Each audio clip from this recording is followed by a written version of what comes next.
योगेन चित्तस्य पदेन वाचां मलं शरीरस्य च वैद्यकेन योपाकरोत्तं प्रवरं मुनीनां पतञ्जलिं प्राञ्जलिरानतोऽस्मि। अथ पातञ्जलयोगसूत्राणि प्रथमोऽध्यायः समाधिपादः। अथ योगानुशासनं योगश्चित्तवृत्तिनिरोधः तदा द्रष्टुः स्वरूपेऽवस्थानं वृत्तिसारूप्यमितरत्र वृत्तयः पञ्चतयः क्लिष्टाः प्रमाणविपर्ययविकल्पनिद्रास्मृतयः प्रत्यक्षानुमानागमाः प्रमाणानि विपर्ययो मिथ्याज्ञानमतद्रूपप्रतिष्ठम् शब्दज्ञानानुपाति वस्तुशून्यो विकल्पः अभावप्रत्ययालम्बनावृत्तिर्निद्रा अनुभूतविषया सम्प्रमोषः स्मृतिः अभ्यासवैराग्याभ्यां तन्निरोधः तत्र स्थितौ यत्नोऽभ्यासः स तु दीर्घकालनैरन्तर्यसत्कारासेवितो दृढभूमिः दृष्टानुश्रविकविषयवितृष्णस्य वशीकारसंज्ञा वैराग्यम् तत्परं पुरुषख्यातेर्गुणवैतृष्ण्यम् वितर्कविचारानन्दास्मितारूपानुगमात् सम्प्रज्ञातः विरामप्रत्ययाभ्यासपूर्वः संस्कारशेषोऽन्यः भवप्रत्ययो विदेहप्रकृतिलयानां श्रद्धावीर्यस्मृतिसमाधिप्रज्ञापूर्वक इतरेषां तीव्रसंवेगानामासन्नः मृदुमध्याधिमात्रत्वात् ततोऽपि विशेषः ईश्वरप्रणिधानाद्वा क्लेशकर्मविपाकाशयैरपरामृष्टः पुरुषविशेष ईश्वरः तत्र निरतिशयं सर्वज्ञबीजम् स पूर्वेषामपि गुरुः कालेनानवच्छेदात् तस्य वाचकः प्रणवः तज्जपस्तदर्थभावनम् ततः प्रत्यक्चेतनाधिगमोऽप्यन्तरायाभावश्च व्याधिस्त्यानसंशयप्रमादालस्याविरतिभ्रान्तिदर्शनालब्धभूमिकत्वानवस्थितत्वानि चित्तविक्षेपास्तेऽन्तरायाः दुःखदौर्मनस्याङ्गमेजयत्वश्वासप्रश्वासाविक्षेपसह तत्प्रतिषेधार्थमेकतत्त्वाभ्यासः मैत्रीकरुणामुदितोपेक्षाणां सुखदुःखपुण्यापुण्यविषयाणां भावनातश्चित्तप्रसादनम् प्रच्छर्दनविधारणाभ्यां वा प्राणस्य विषयवती वा प्रवृत्तिरुत्पन्ना मनसः स्थितिनिबन्धिनी विशोका वा ज्योतिष्मती वीतरागविषयं वा चित्तम् स्वप्ननिद्राज्ञानालम्बनं वा यथाभिमतध्यानाद्वा परमाणुपरममहत्त्वान्तोऽस्य वशीकारः क्षीणवृत्तेरभिजातस्येव मणेर्ग्रहीतृग्रहणग्राह्येषु तत्स्थतदञ्जनता समापत्तिः तत्र शब्दार्थज्ञानविकल्पैः संकीर्णा सवितर्का समापत्तिः स्मृतिपरिशुद्धौ स्वरूपशून्येवार्थमात्रनिर्भासा निर्वितर्का एतयैव सविचारा निर्विचारा च सूक्ष्मविषया व्याख्याता सूक्ष्मविषयत्वं चालिङ्गपर्यवसानं ता एव सबीजः समाधिः निर्विचारवैशारद्येऽध्यात्मप्रसादः ऋतंभरा तत्र प्रज्ञा श्रुतानुमानप्रज्ञाभ्यामन्यविषया विशेषार्थत्वात् तज्जः संस्कारोऽन्यसंस्कारप्रतिबन्धी तस्यापि निरोधे सर्वनिरोधान्निर्बीजः समाधिः इति पतञ्जलिविरचिते योगसूत्रे प्रथमः समाधिपादः द्वितीयोऽध्यायः साधनपादः तपस्वाध्यायेश्वरप्रणिधानानि क्रियायोगः समाधिभावनार्थः क्लेशतनुकरणार्थश्च अविद्यास्मिता रागद्वेषाभिनिवेशाः क्लेशाः अविद्याक्षेत्रमुत्तरेषां प्रसुप्ततनुविच्छिन्नोदाराणाम् अनित्याशुचिदुःखानात्मसु नित्यशुचिसुखात्मख्यातिरविद्या दृग्दर्शनशक्त्योरेकात्मतेवास्मिता सुखानुशयी रागः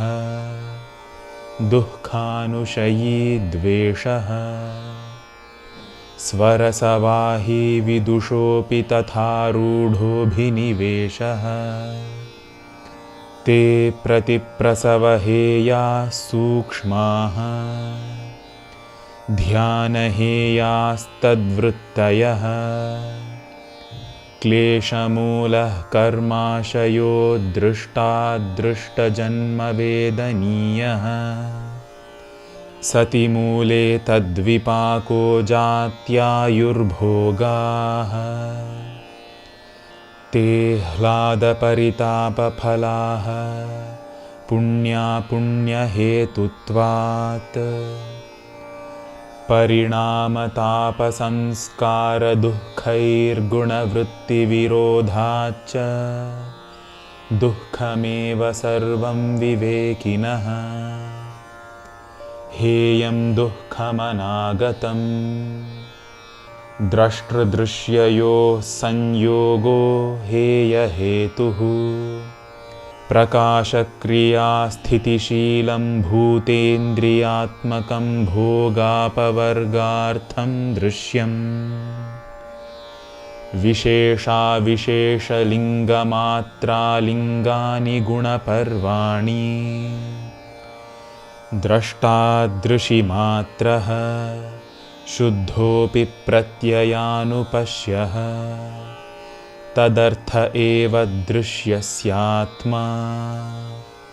कृतार्थं प्रति नष्टमप्यनष्टं तदन्यसाधारणत्वात् स्वस्वामिशक्त्योः स्वरूपोपलब्धिहेतुः संयोगः तस्य हेतुरविद्या तदभावात् संयोगाभावो हानं तदृशेः कैवल्यं विवेकख्यातिरविप्लवाहानोपायः तस्य सप्तधा प्रान्तभूमिः प्रज्ञा योगाङ्गानुष्ठानादशुद्धिक्षये ज्ञानदीप्तिराविवेकख्यातेः यमनियमासनप्राणायामप्रत्याहारधारणाध्यानसमाधयोष्टावङ्गानि अहिंसा सत्यास्तेयब्रह्मचर्या परिग्रहायमाः जातिदेशकालसमयानवच्छिन्नाः सार्वभौमा महाव्रतम् शौचसन्तोषतपः स्वाध्यायेश्वरप्रणिधानानि नियमाः वितर्कबाधने प्रतिपक्षभावनम्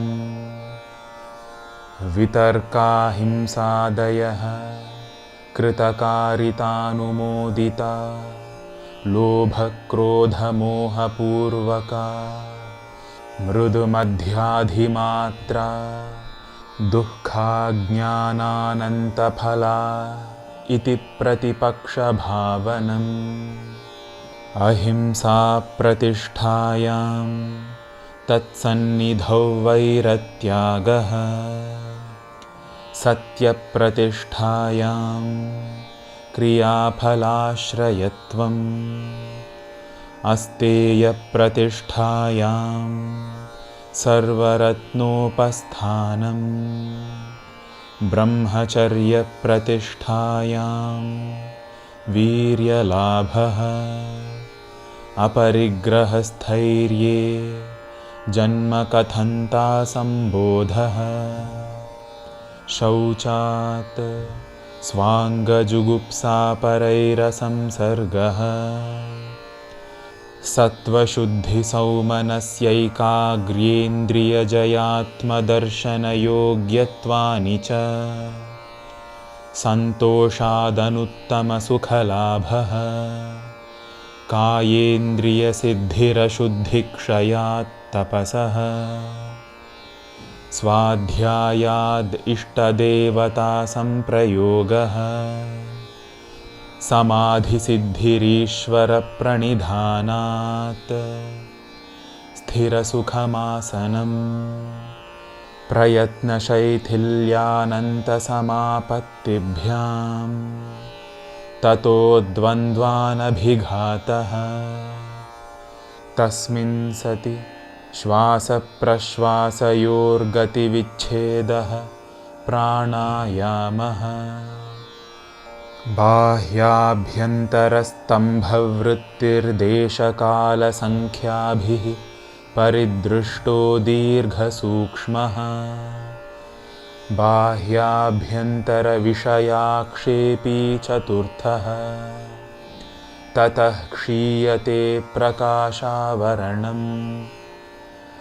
धारणासु च योग्यता मनसः स्वविषयासंप्रयोगे चित्तस्वरूपानुकार इवेन्द्रियाणां प्रत्याहारः ततः परमावश्यतेन्द्रियाणाम् इति पतञ्जलिविरचिते योगसूत्रे द्वितीयः साधनपादः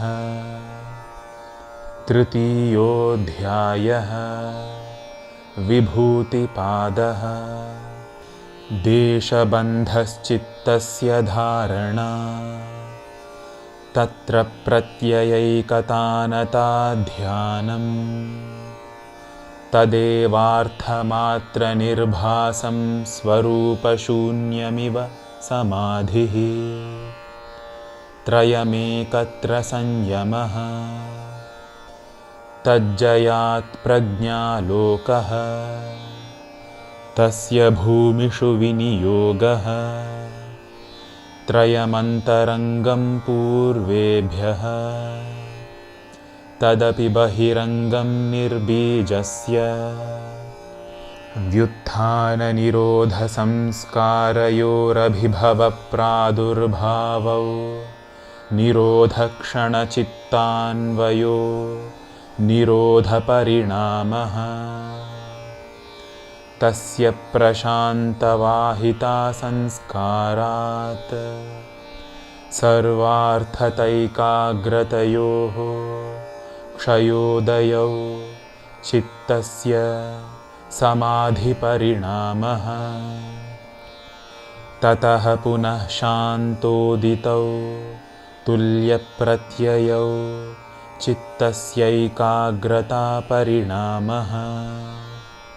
एतेन भूतेन्द्रियेषु धर्मलक्षणावस्थापरिणामा व्याख्याताः शान्तोदिता व्यपदेश्य धर्मानुपातिधर्मी क्रमान्यत्वं परिणामान्यत्वे हेतुः परिणामत्रयसंयमाद् अतीतानागतज्ञानम् शब्दार्थप्रत्ययानामितरेतराध्यासात् संकरस्तत्प्रविभागसंयमात् सर्वभूतर्तज्ञानम् संस्कारसाक्षात्करणात् पूर्वजातिज्ञानम्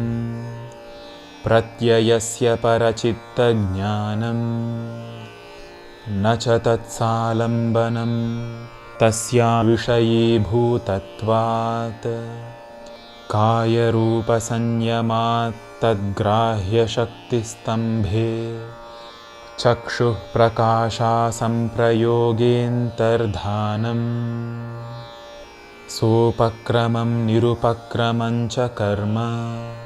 तत्संयमादपरान्तज्ञानमरिष्टेभ्यो वा मैत्र्यादिषु बलानि बलेषु हस्तिबलादीनि प्रवृत्त्यालोकन्यासात् सूक्ष्मव्यवहितविप्रकृष्टज्ञानम् भुवनज्ञानं सूर्ये संयमात् चन्द्रे ताराव्यूहज्ञानं ध्रुवे तद्गतिज्ञानं नाभिचक्रे कायव्यूहज्ञानं कण्ठकूपे क्षुत्पिपासानिवृत्तिः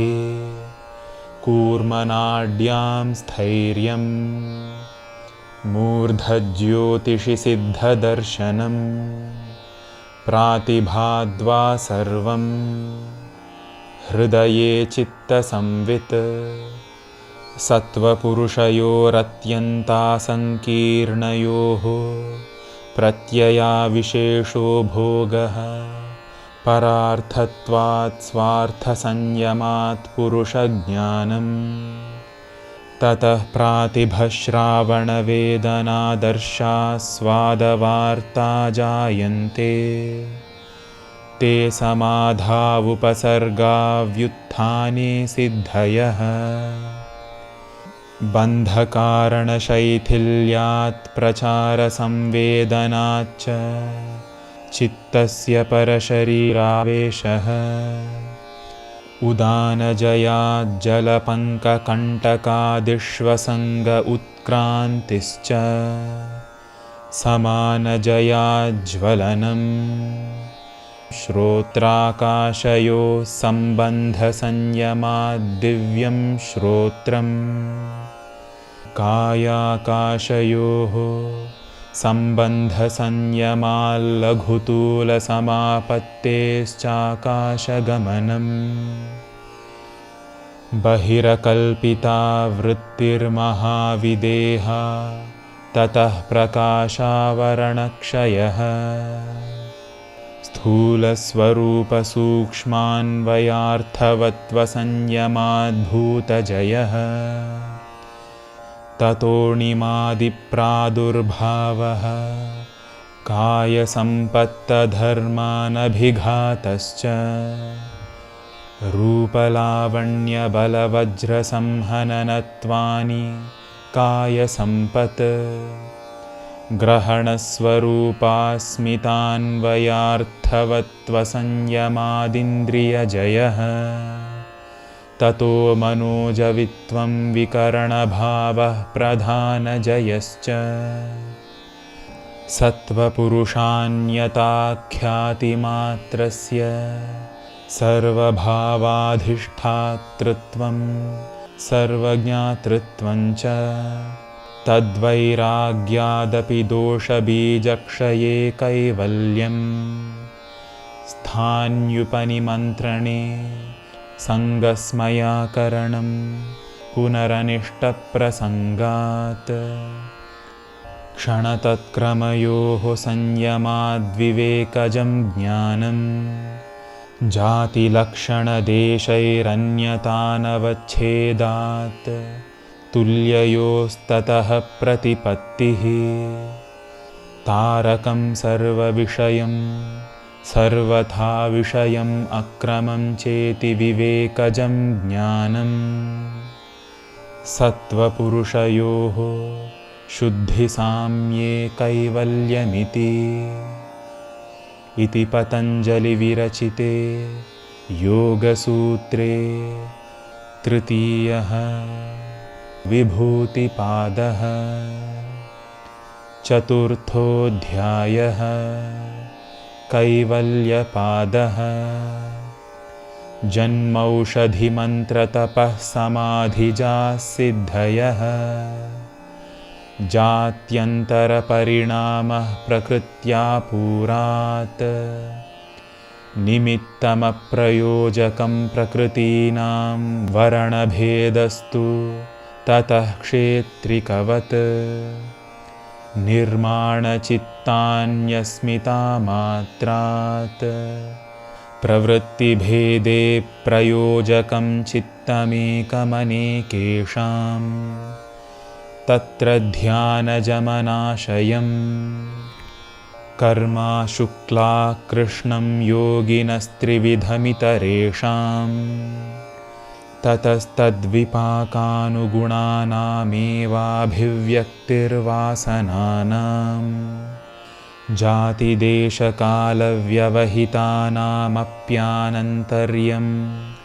स्मृतिसंस्कारयोरेकरूपत्वात् तासामनादित्वं चाशिषो नित्यत्वात् हेतुफलाश्रयालम्बनैः सङ्गृहीतत्वादेषामभावे तदभावः अतीतानागतं स्वरूपतोऽस्त्यध्वभेदाद्धर्माणां ते व्यक्तसूक्ष्मा गुणात्मानः परिणामैकत्वाद्वस्तुतत्त्वं वस्तुसाम्ये चित्तभेदात्तयोर्विभक्तः पन्थाः न चैकचित्ततन्त्रं वस्तु तदप्रमाणकं तदा किं स्यात् तदुपरागापेक्षित्वाच्चित्तस्य वस्तु ज्ञाताज्ञातं सदा ज्ञाताश्चित्तवृत्तयस्तत्प्रभोः पुरुषस्यापरिणामित्वात् न तत्स्वाभासं दृश्यत्वात् एकसमये चोभयानवधारणं चित्तान्तरदृश्ये बुद्धिबुद्धेरतिप्रसङ्गः स्मृतिसङ्करश्च चितेरप्रतिसङ्क्रमायास्तदाकारापत्तौ स्वबुद्धिसंवेदनम् द्रष्टृदृश्योपरक्तं चित्तं सर्वार्थम् तदसङ्ख्येयवासनाभिश्चित्रमपि परार्थं संहत्यकारित्वात् विशेषदर्शिन आत्मभावभावनाविनिवृत्तिः तदा विवेकनिम्नं कैवल्यप्राग्भारं चित्तं तच्छिद्रेषु प्रत्ययानन्तराणि संस्कारेभ्यः हानमेषां क्लेशवदुक्तं प्रसङ्ख्यानेऽप्यकुसीदस्य सर्वथा विवेकख्यातेर्धर्ममेघः समाधिः ततः क्लेशकर्मनिवृत्तिः तदा सर्वावरणमलापेतस्य ज्ञानस्यानन्त्याज्ञेयमल्पम् ततः कृतार्थानां परिणामक्रमसमाप्तिर्गुणानां क्षणप्रतियोगी परिणामापरान्तनिर्ग्राह्यः क्रमः पुरुषार्थशून्यानां गुणानां प्रतिप्रसवः कैवल्यं स्वरूपप्रतिष्ठा वा चितिशक्तिरिति इति पतञ्जलिविरचिते